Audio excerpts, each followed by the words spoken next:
Praise lord. అందరికీ మన ప్రభువు రక్షకుడైన యేసుక్రీస్తు నామములో మీ అందరికీ వందనాలు. Praise lord. అందరూ బాగున్నారు అని ఆశిస్తున్నాను. మరోసారి మీ ముందుకు రావడానికి దేవుడు చూపిన మహాకృపకై దేవాది దేవునికి వందనాలు. ఈ దినాన్ని మనం మాట్లాడుకుంటున్న మాటలు బైబిల్లో ఉన్న దేవుడు, బైబిల్లో ఉన్న దేవుడు యేసుక్రీస్తు వారు లేదా యెహోవా దేవుడు మన ప్రభు అయిన యేసుక్రీస్తు స్వస్థపరుస్తాడా అనే విషయం మీద మనం మాట్లాడుకుంటాం. దేవుడు నిజంగానే మనుషులను బాగు చేస్తున్నాడా? నిజంగానే దేవుడు మనుషులు బాగు చేస్తే ఈ హాస్పిటల్ ఎందుకు, ఈ యొక్క స్వస్థత సాలలు ఎందుకు, ఇవన్నీ ఎందుకంటే రకరకాల ప్రజలు రకరకాలుగా ప్రశ్నిస్తూ ఉంటారు. చాలామంది కూడా అలాగైతే రోగులందరినీ బాగు చేయండి, అందరికీ స్వస్థత ఇవ్వండి అన్నట్టు కూడా ప్రజలు మాట్లాడుతూ ఉంటారు. బైబిల్లో అసలు దేవుడు ఏం చెప్తున్నాడు? నిజంగా దేవుడు స్వస్థపరుస్తాడా? నిజంగానే దేవుడు మంచి ఆరోగ్యం ఇస్తాడా? నిజంగానే దేవుడు మనుషులు బాగు చేసే దేవుడా అంటే నిజంగానే దేవుడు బాగు చేస్తాడు. ఎలాంటి వ్యక్తులు దేవుడు బాగు చేస్తాడు, ఎలా దేవుడు బాగు చేస్తానన్నాడు అని మనం ఆలోచన చేసినట్లయితే నిర్గమకాండములో 15వ అధ్యాయంలో 26వ వచనంలో నీ దేవుడని యెహోవా మాట శ్రద్ధగా విని ఆయన దృష్టికి న్యాయమై చేసినప్పుడు, ఆయన ఆజ్ఞలన్నీ గైకొన్నప్పుడు నిన్ను స్వస్థపరిచి యెహోవాను నేనే అన్నాడు. మరోసారి రిపీట్ చేస్తున్నాను. నిర్గమకాండము 15వ అధ్యాయము 26వ వచనంలో మీ దేవుడైన యెహోవా మాట మీరు శ్రద్ధగా విన్నప్పుడు, దేవుని మాట ఎలా వినాలంటున్నాడు అక్కడ? శ్రద్ధగా వినాలి, ఆయన దృష్టికి న్యాయమైనది చేయాలి, ఆయన ఆజ్ఞలను గైకొనాలి. అప్పుడు దేవుడు అంటున్నాడు, నిన్ను నేను స్వస్థపరుస్తాను, నిన్ను స్వస్థపరిచి యెహోవాను నేనే అంటున్నాడు. ఈ రోజుల్లో చాలామంది మన క్రైస్తవ సహోదరులు కావచ్చు, లేదా మన యొక్క సహోదరులు బయట ఉన్న సహోదరులు అవ్వచ్చు, చాలామంది ఏమంటూ ఉంటారంటే, మరి దేవుడు ఎందుకు ముట్టలేదండి, దేవుడు ఎందుకు స్వస్థపరచలేదు, దేవుడు ఎందుకు బాగు చేయలేడు, దేవుడు ఎందుకు చేయలేకపోయాడు అనే సంగతి వారు చెప్తూ ఉంటారు. ప్రజలు మనసులో గుర్తుంచుకోవాల్సింది ఏంటంటే, దేవుని మాటకి మనము విధేయత చూపించాలి. ఈ దేవుడని యెహోవాకు శ్రద్ధగా వినమన్నాడు దేవుడు. దేవుని మాటని శ్రద్ధగా ఆలకించాలి. శ్రద్ధ అనే పదంలో చాలా అంశాలు ఇముడై ఉన్నాయి.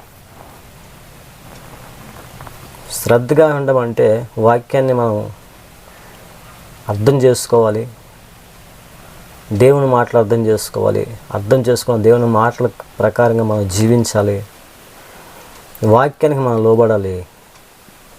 ఆ వాక్యాన్ని మనం తీసుకున్నప్పుడు ఆ వాక్యం మనలోకి వచ్చి ఆ వాక్యం మనలో విశ్వాసాన్ని పుట్టిస్తుంది. మనకు తెలిసిన ఒక మాట ఉంది, నశించుచున్న వారికంటే సువార్త వెరితనంగా అనిపిస్తుందంట. అయితే రక్షింపబడుతున్న మనకి దేవుని యొక్క సత్య ఉన్నదని వాక్యం సెలవిస్తుంది. దేవుని మాటలు, దేవుని యొక్క వాక్యము, దేవుని యొక్క ఆజ్ఞ మనకి సత్య ఉందని, ఒక బలమైన ఉంది, సత్యగా ఉందని మనకు ఖచ్చితంగా వాక్యం మనకు తెలియపరుస్తుంది. దేవుని స్తోత్రం. ఆ వాక్యాన్ని మనం తీసుకున్నప్పుడు, దేవుని మాటకు మనం లోబడినప్పుడు, తీసుకున్నప్పుడు దేవుడు మనల్ని బాగు చేస్తాడు. ఇప్పుడు ఎందుకు బాగు చేయలేదంటే రకరకాల సమస్యలు ఉంటాయి. బైబిల్లో కూడా చాలామందిని దేవుడు బాగు చేస్తారు, చాలామందిని దేవుడు స్వస్థపరిచారు, చాలామంది చనిపోయిన వారిని కూడా యేసుక్రీస్తు వారు బ్రతికించారు.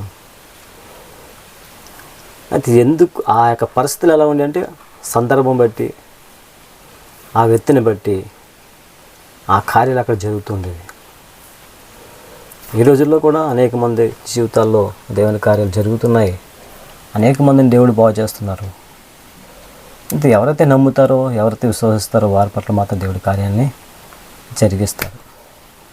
మనం చదువుకున్న మాటలో శ్రద్ధగా దేవుని ఒక వాక్యాన్ని వినాలని ఉంది. ఆయన దృష్టికి న్యాయం అనేది చేయాలని ఉంది. దేవుని దృష్టికి న్యాయమైనది. న్యాయంగా నువ్వు బ్రతికినప్పుడు, న్యాయంగా నువ్వు జీవించినప్పుడు, న్యాయమైన పనులు మనం చేసినప్పుడు దేవుడు ఏమంటున్నాడంటే, ఇంకా అంటున్నాడు కిందని, ఆయన ఆజ్ఞలు గైకొన్నప్పుడు దేవుడికి ఆజ్ఞల బైబిల్లో మనకి ఇచ్చున్నాడు. యేసుక్రీస్తు ఆ ఆజ్ఞలన్నీ కూడా, ఆ 10 ఆజ్ఞలు కూడా 2 ఆజ్ఞలుగా దేవుడు మార్చున్నాడు. నీ పూర్ణ హృదయంతో, నీ పూర్ణ ఆత్మతో నీ దేవుడని యెహోవాను సేవించు, ప్రేమించు మన దేవుడు మాట్లాడుతున్నాడు. 2వ ఆజ్ఞ ఇంకేం చెప్పాడంటే, నిన్ను వల్లే నీ పొరుగు వారిని ప్రేమించు. పూర్ణ హృదయంతో మనం దేవుడైన యెహోవాను, యేసు ప్రభువాను, తండ్రి అయిన దేవుని మనం ఆరాధించాలి. పూర్ణ హృదయంతో దేవుని మనం మహిమపరచాలి. పూర్ణ హృదయంతో దేవునికి మనం ఘనత చెల్లించాలి, మహిమ చెల్లించాలి. దేవుడు చేసిన కార్యాలన్నీ కూడా మనం గుర్తు చేసుకుంటాం మా జీవితాల్లో. వాటిని బట్టి దేవుడు మనకు చేసిన కార్యాలు బట్టి దేవుని సందులో ఆయన మనం మహిమపరిచినప్పుడు, ఆయన మనం ఘనపరిచినప్పుడు ఖచ్చితంగా దేవుడు మన జీవితంలో కార్యాలు చేస్తారు. ఇంకేమన్నాడు, ఆయన దృష్టికి న్యాయంగా బ్రతకాలి. ఎక్కడ చూసినా ఈరోజు దినాల్లో అన్యాయం అనేది ఎక్కువ కనిపిస్తూ ఉంటుంది. చాలామంది చెప్తుంటారు, ఇలా జరుగుతుందండి, ఎలా జరుగుతుందండి, లోకం పాడైపోయిందండి, పరిస్థితులు మారిపోయండి, వర్ణిస్తూ ఉంటారు, చెప్తూ ఉంటారు. అవును, ఎన్ని పరిస్థితులు మారినప్పటికీ మన వరకు మాత్రం వాక్య ప్రకారం జీవించినప్పుడు, దేవుని మాట ప్రకారం మనం బ్రతికినప్పుడు దేవుడు మన జీవితంలో గొప్ప కార్యాన్ని దేవుడు నెరవేరుస్తాడు. వాక్యానికి లోబడినప్పుడు, వాక్యానికి కట్టుబడి ఉన్నప్పుడు, వాక్య ప్రకారం మనం జీవించినప్పుడు దేవుడు మన జీవితంలో కార్యం చేస్తున్నాడు. వాక్యం రాయబడి ఉంది. నిన్ను స్వస్థపరిచి యెహోవాను నేనే అన్నాడు దేవుడు. ఇప్పుడు దేవుడు స్వస్థపరుస్తాడంటే, ఒక వ్యక్తి పాపములు చేస్తుంటే పాపాలకి పశ్చాత్తాపడి పాప విషయమై మారు మనసు పొంది, పాప విషయమై దేవుని స్థానాలు ఏడుస్తూ ప్రార్థిస్తూ, దేవాలను క్షమించిన ఆయన, మన్నించు ప్రభువా, నా వల్ల తప్పులు జరిగాయన ఆయన, ఆ వ్యక్తి ఏడ్చినప్పుడు, ప్రార్థన చేసినప్పుడు ఆ వ్యక్తి పట్ల దేవుడు కనికరం చూపిస్తాడు. దేవుని సందర్భంలో ఎప్పుడైతే ఆ వ్యక్తి అలా పశ్చాత్తాపడతాడో దేవుడు ఖచ్చితంగా ముట్టి స్వస్థపరుస్తాడు. కొన్ని సందర్భాల్లో దేవుని మహిమ కలగడం కోసం ప్రార్థన చేసిన వెంటనే కొన్ని సందర్భాల్లో దేవుడు కార్యాలు చేస్తుంటాడు. అనేక మంది, నా జీవితంలో కూడా అనేక మంది నేను చూశాను. మరి దేవుడు సంఘాల్లో ప్రార్థన చేసినప్పుడు టీబీతో ఉన్న వ్యక్తులు, చనిపోయే స్థితిలో ఉన్నవారు దేవుడు బాగు చేస్తాడు. అదేవిధంగా చేతబడితో ఉన్న వ్యక్తులు ఎంత డబ్బు ఖర్చు పెట్టుకొని వారు బయటికి వెళ్ళి ఎక్కడ బాగా కాలేనప్పుడు హాస్పిటల్కి వెళ్ళి వారి ధనాన్ని అంతా కూడా వారు హెచ్చించి ఖర్చు పెట్టి వారి యొక్క పరిస్థితి మారలేనప్పుడు దేవుని సంధానికి వచ్చి ప్రార్థన చేయించుకున్నప్పుడు వారు బాగైన వారు ఉన్నారు. ఇలాంటి రకరకాల స్వస్థతలు దేవుడు ఎన్నో చేశాడు. అయితే ఈ దేవుని కార్యాలు ఎలా జరుగుతున్నాయంటే సందర్భం బట్టి, ఆ సమయాన్ని బట్టి, ఆ వ్యక్తి పరిస్థితిని బట్టి దేవుడి కార్యాలు చేస్తూ ఉంటారు. ఆ వ్యక్తి వల్ల దేవునికి మహిమ రావాలి అంటే ఆ వ్యక్తి మారు మనసులో రావాలి, మనసు మార్చుకోవాలి. మారు మనసు వచ్చి మనసు మార్చుకొని పాపక్షమాపణ కలిగి ఆ వ్యక్తి మళ్ళీ దేవుని వైపు తిరిగితే ఖచ్చితంగా దేవుడు ఆ వ్యక్తిని ముడతాడు, స్వస్థపరుస్తాడు. కాబట్టి దేవుడు మాట్లాడుతున్న విషయాలు ఏంటంటే, నిన్ను స్వస్థపరిచి యెహోవాను నేనే. ఎలాంటి పరిస్థితి ఉన్నా మన జీవితాల్లో, ఎలాంటి కష్టాలు, శ్రమలు, బాధలు, ఇరుకులు, ఇబ్బందులు లాంటివి ఉన్నా, నువ్వు బాగోలేని స్థితిలో ఉన్నావేమో, నీకు ఆరోగ్యం బాగోలేదేమో, ఒంట్లో బాగోట్లేదేమో, ఎక్కడికి వెళ్ళి ఎవరు నిన్ను బాగు చేయట్లేదేమో, లేదంటే అనేక మంది మందులు వాడుతున్నా నువ్వు బాగవట్లేదేమో, ఒకసారి నీ దేవుని గుర్తు చేసుకో. దేవుని సందాలో మోకరించి ప్రార్థన చేయి, ప్రభువా నా తప్పులు మనం క్షమించండి, మన్నించండి. మారు మనసులోకి రా. మనసు మార్చుకున్నప్పుడు ఖచ్చితంగా దేవుడు నిన్ను ముడతాడు, స్వస్థపరుస్తాడు. ఖచ్చితంగా దేవుడు నిన్ను నిలబెడతాడు. అలా నువ్వు ప్రార్థన చేసినప్పుడు దేవుడే చెప్తున్న మాట ఏంటంటే, నిన్ను స్వస్థపరిచే యెహోవాను నేనే అంటున్నాడు. కిందకు వస్తే ఇంకో మంచి మాట అన్నాడు, ఐగుప్తుల్లో కలుగజేసే రోగం ఏది కూడా నీ మీదకి నేను రానేను. ఐగుప్తుల్లో ఏముందంటే ఐగుప్తు ప్రజల్లో రోగాలు ఉన్నాయి, వ్యాధులు ఉన్నాయి. ఆ వ్యాధులు రోగాలు నీ మీదకి నేను రానిను అని దేవుడు ఖచ్చితంగా ఎలా చెప్తున్నాడు అంటే, ఆ వ్యక్తి దేవునికి లోబడి ఉన్నప్పుడు, ఆ వ్యక్తి భయము భక్తితో దేవుని యొక్క ఆజ్ఞలకు లోబడుతూ విశ్వాసంతో జీవించినప్పుడు, ప్రభువులో ఉన్నప్పుడు ఈ లోకంలో ఉన్న వ్యాధులు ఏదైనా అండి, ఈ లోకంలో ఉన్న ఐగుప్తులో ఉన్న వ్యాధులు అన్నీ ఏమైనా ఉన్నాయండి, అవి ఏమీ కూడా నీ మీదకి నేను రానిను అంటున్నాడు. చూసారా దేవునికున్న ఆ శక్తి బలం ఎంత గొప్పదంటే, వ్యాధులు దేవుడు మన దగ్గర ఉంటే ఆ వ్యాధులు మన దగ్గరికి రావు. దేవుడు ఆజ్ఞాపిస్తే స్వస్థత కలుగుతుంది, దేవుడు ఆజ్ఞాపిస్తే ఆ వ్యక్తికి విడుదల కలుగుతుంది, దేవుడు ఆజ్ఞాపిస్తే ఆ వ్యక్తి బాగవుతాడు. యేసుప్రభు వారు అనేక మందిని కుష్ఠరోగులను స్వస్థపరిచాడు, అనేక మందిని దేవుడు బాగు చేయడం జరిగింది. యేసుక్రీస్తు దినాల్లో అనేక మంది సేవకుల ద్వారాగా, అనేక మంది విశ్వాసుల ద్వారా కూడా దేవుడు ఎన్నో గొప్ప కార్యాలు చేస్తూ, మరి దేవుడు గొప్ప గొప్ప కార్యాలు చేస్తూ ఈ దినాల్లో దేవుడు తన మహిమను కనపరుచుకుంటున్నాడు.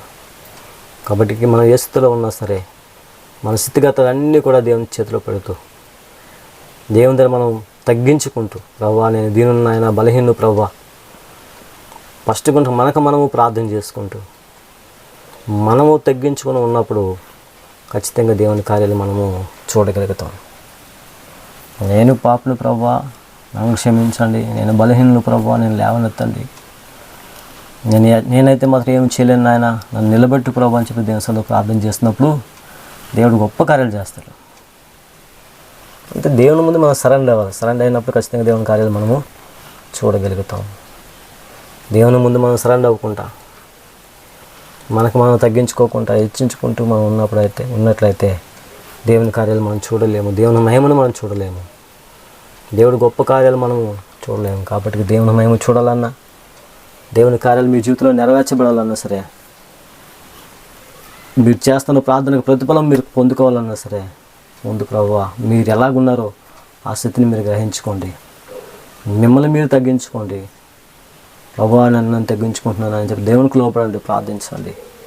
ఇప్పుడు ఖచ్చితంగా దేవుడు మీ జీవితంలో గొప్ప కార్యం చేస్తాడు. వాక్యానికి కట్టుబడి ఉండండి. ఆయన మీతో ఏం మాట్లాడుతున్నా ఆ మాటకి మీరు లోబడి ఉండండి. దేవుడు నిజంగా మీ జీవితంలో గొప్ప కార్యం చేస్తాడు. అలాంటి కార్యం మీ జీవితంలో జరగాలని ఆశిస్తూ, ఈ కొద్ది మాటలు మీ జీవితంలో ఫలించాలని ఆశిస్తూ మరి సమయంలో ప్రార్థన చేసుకుందాం. ప్రేమస్వరూపుడా, మాన్మికులుగా ప్రేమిస్తున్న మా ప్రియ పరలోకపు తండ్రి, మీకు వందనాలు నాయన. ఈ సమయంలో తండ్రి ప్రభువా ఈ వీడియో ద్వారా చూస్తున్న బిడ్డలందరినీ మీరు జ్ఞాపకం చేసుకోండి. ఎంతమంది అయితే ఉన్నారో వారి జీవితాల్లో ప్రభువా ఏ అవసరత అయితే ఉన్నాయో ప్రభువా మాకంటే ముందుగానే విరిగిన దేవుడు తండ్రి, వారి అవసరాలన్నీ తీర్చండి. ఏ బిడ్డ అయితే ప్రభా అనారోగ్యంతో బాధపడుతూ ఉన్నారు, ఏ బిడ్డ అయితే ప్రభా స్వస్థత లేక కన్నీరు కారుస్తూ ఉన్నారు ప్రభా, ఆ బిడ్డని మీరు జ్ఞాపకం చేసుకోండి అయ్యా. ఆ సహోదరిని మీరు జ్ఞాపకం చేసుకోండి, సహోదరిని మీరు జ్ఞాపకం చేసుకోండి. మీరు ముట్టండి, స్వస్థపరచండి, మంచి ఆరోగ్యం మీరు కలిగించండి ప్రభా. ఇరుకుల్లో, ఇబ్బందులు, కష్టాల్లో, శ్రమల్లో ఉన్న బిడ్డలు మీరు జ్ఞాపకం చేసుకోండి, విడుదల మీరు కలిగించండి నాయన. ఎవరైతే మీ సహాయం కోసం కనిపెడుతూ ఉన్నారో వారికి మీ సహాయాన్ని మీరు అందించండి, కృప చూపించండి. ఇంతవరకు మీరు మాట్లాడున్నారు. మీ దేవుడని యెహోవాకు శ్రద్ధగా ఉండి ఆయన దృష్టికి న్యాయం చేసినప్పుడు, ఆయన ఆజ్ఞలు గైకున్నప్పుడు నేను స్వస్థపరిచి యెహోవాని నేనే అన్నావు ప్రభా. అవును తండ్రి, నీ ఎదుకు వచ్చున్నావు ప్రభా.